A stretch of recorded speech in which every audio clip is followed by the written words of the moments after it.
நடிப்பு நுணுக்கங்களும் சரி, படத்துல ஏதாவது ரிஸ்க் எடுக்கணும்னாலும் சரி, அந்த என்னுடைய அதுல ஒரு பாடல் இருக்கு, கருத்து மச்சான்ற பாடல்ல முதல்ல அது பிகினிங்ல வந்து கிணத்துக்குள்ளேருந்து வரணும், ஒரு கேணிலேருந்து வர்ற மாதிரி ஒரு ஷாட் இருக்கு. கிணத்துக்குள்ளேருந்து வரணுமா அப்படின்னு ரொம்ப பயந்தேன் நானு. அதெல்லாம் ஒண்ணும் இல்லை, நீ முதல்ல நில்லு, நீ இறங்காத முதல்ல நான் பண்ணி காமிக்கிறேன்னு சொல்லி என்னை தடுத்து தானே அந்த கேணில் உன்னோட நான் வெயிட் ஜாஸ்தி, எல்லாம் முதல்ல ரிஸ்க் நான் எடுத்துட்டு தான் ஆர்டிஸ்ட எப்பவுமே எடுக்க விடுவேன் அப்படின்னு சொல்லிட்டு அவர் இறங்கி முதல்ல 2 முறை பரிசோதனை செய்து விட்டு அப்புறமா தான் ஆர்டிஸ்ட பண்ண வச்சாரு. அந்த மாதிரி எதுவா இருந்தாலும் துணிந்து செய்வாரு. நடிப்பு மேல, அது தன்னுடைய தொழில் மேல, அவர் டைரக்ஷன் மேல அப்படி ஒரு பேஷனா எடுத்து பண்ணுவாரு. அவ்வளோ பேஷனட்டா ஒர்க் பண்ணுவாரு. அவருடைய ஹீரோயின்கள் எல்லாருமே பிரபலமா இருக்காங்க. எல்லாருக்கும் அருமையான கேரக்டரா இருக்கும். ஒரு சின்ன வேஷம் அந்த படத்துல, அவரோட படத்துல இருக்காங்கன்னாலும் அவங்களுக்கு ஒரு பெரிய முக்கியத்துவம் வாய்ந்த கேரக்டரா தான் இருக்கும்.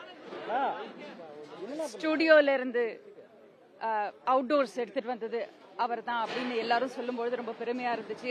இந்த மாதிரி ஒரு பெரிய ஒரு டைரக்டர் கையால் இன்ட்ரடியூஸ் ஆனேன்னு நினைக்கும் போது ரொம்ப பெருமையா இருந்தது. ஸோ புதுநாத்துக்கு அப்புறமா நான் வந்து அப்பனும் மாத்தாளும் அவருடைய இன்னொரு சீரியல் டைரக்ட் பண்ணாரு. அப்பவும் நான் முதல் படத்துல பார்த்த மாதிரியே அதே உத்வேகத்தோடு, புத்துணர்ச்சியோடு, உற்சாகத்தோடு எல்லாருக்கும் நடிப்பு சொல்லி கொடுத்து அப்படியே பம்பரமா ஓடுவார். இந்த ஷாட்டுக்கு அங்க ஓடணும், கேமராவும் சரி, கேமரா எடுத்துக்கிட்டு ஓட சொல்லுவாரு, கூடவே ஓடுவார். அந்த மாதிரி ஒரு உழைப்பாளிய பார்க்கறது ரொம்ப ரொம்ப கஷ்டம். அவருடைய நீண்ட பயணம் வெற்றிகரமா இருந்தது. கடைசியில கொஞ்சம் உடம்பு சரியில்லாம இருந்தது, ரொம்ப வருத்தமா இருந்தது.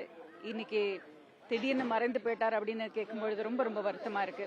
அவருடைய ஆன்மா சாந்தி அடைய பிரார்த்திக்கிறேன். அவருடைய இழப்புங்கிறது மனோஜ் அவர்களுடைய இழப்புக்கும் வந்திருந்தேன். ஆமா ஆமா, அப்பதான் மீட் பண்ணேன். அவரு கஷ்டமா இருக்கும் சில ரொம்ப தெரிஞ்சவங்களை பாக்குறதுக்கு. ஸோ ரொம்ப வருத்தமா இருந்துச்சு. அண்ட் எஸ், புதுநாத்துக்கு அதுக்கப்புறமா என்னுடைய ஆடியோ லான்ச், என்னுடைய அழகுன்னு என்னுடைய ஆடியோ லான்ச்சுக்கு ரொம்ப சந்தோஷமா வந்தாரு. அவரே வந்து நிறைய விஷயங்கள் என்னை பத்தி அன்னைக்கு அந்த மேடையில் பேசினதெல்லாம் இன்னும் என் காதில் ஒலிச்சுக்கிட்டே இருக்கு.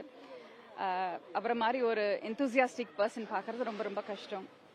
அண்ட் ஜனனிக்கு, அவரோட மனைவிக்கும் ஜனனிக்கும் என்னுடைய ஆழ்ந்த இரங்கல்களை தெரிவிச்சுக்கிறேன். மனோஜ் அவர்களுடைய மனைவிக்கும் குழந்தைகளுக்கும் சேர்த்து அவங்க எல்லாருக்குமா என்னுடைய ஆழ்ந்த இரங்கல்.